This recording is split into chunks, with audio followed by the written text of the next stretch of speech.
नमस्कार दोस्तों, एक बार फिर हमारे YouTube चैनल में आप लोगों का हार्दिक स्वागत है। लेटेस्ट अपडेट निकल कर आई कि केंद्रीय कर्मचारियों पेंशनधारकों के लिए आ गई है बड़ी खुशखबरी। केंद्रीय कर्मचारियों और पेंशनधारकों की 18 माह एरियर FMA 5000 कम्यूटेशन बहाली सहित 8 जायज मांगों पर सरकार की आई प्रतिक्रिया। तो दोस्तों, हम आपको सब डिटेल में बताएंगे कि केंद्रीय कर्मचारियों पेंशनधारकों ने जो 8 मांगे रखी हैं, सरकार उन्हें कब पूरा करने जा रही है। अगर आप हमारे चैनल पर फर्स्ट टाइम विजिट कर रहे हैं तो चैनल को लाइक कर दीजिए, सब्सक्राइब कर दीजिए, साथ ही साथ बेल आइकन को भी बजा दीजिए ताकि गवर्नमेंट या पेंशन से संबंधित जितनी भी न्यूज़ आती है उनकी नोटिफिकेशन आप लोगों के पास तुरंत पहुँच सके। तो करते वीडियो को स्टार्ट बिना किसी देरी के।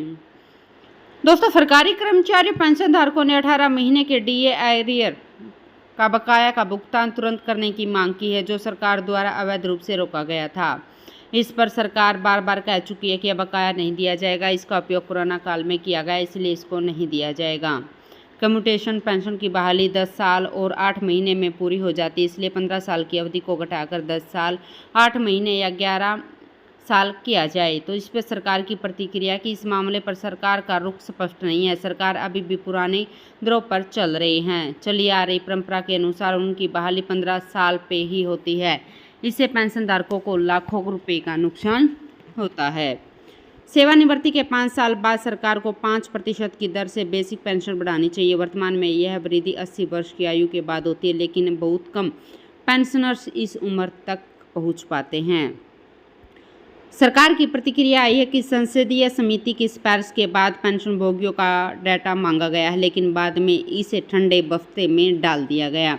इस मुद्दे पर सरकार ने कोई भी कार्रवाई नहीं की।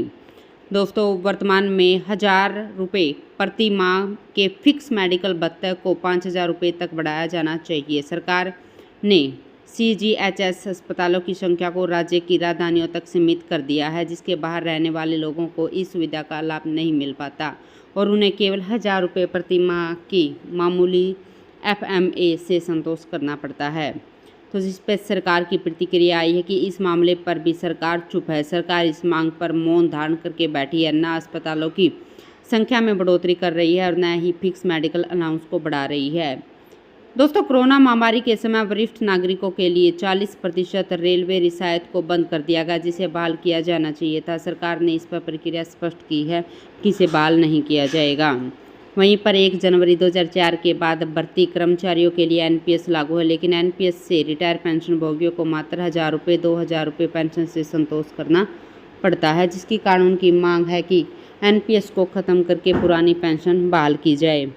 वहीं पर सरकार की इस पर प्रतिक्रिया आई कि सरकार OPS बहाल करने के पक्ष में नहीं है। NPS में सुधार करने के लिए कमेटी गठित कर दी गई है, लेकिन कमेटी अब तक कोई भी रिपोर्ट पेश नहीं कर पा रही।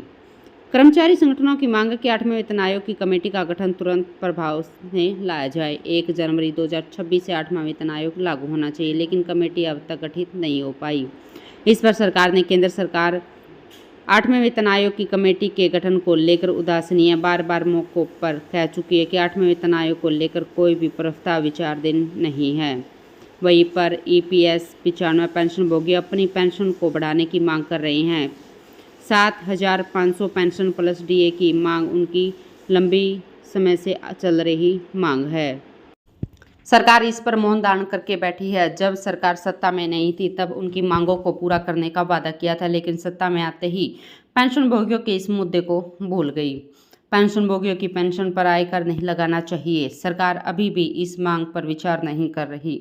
इन सभी कठोर कदमों के कारण पेंशनर सबसे अधिक पीड़ित है। उन्हें अपनी आय का लगभग 40% कर के रूप में देना पड़ता है। सरकार को इस बात की अच्छी तरह से जानकारी है कि वृद्ध, बीमार और कमजोर पेंशनर्स के पास कोई भी मोल भाव की शक्ति नहीं है। इससे सरकार को उन्हें दबाने और अमीर वर्ग और राजनेताओं के शाही जीवन को सुविधाजनक बनाने की पूरी छूट मिलती है।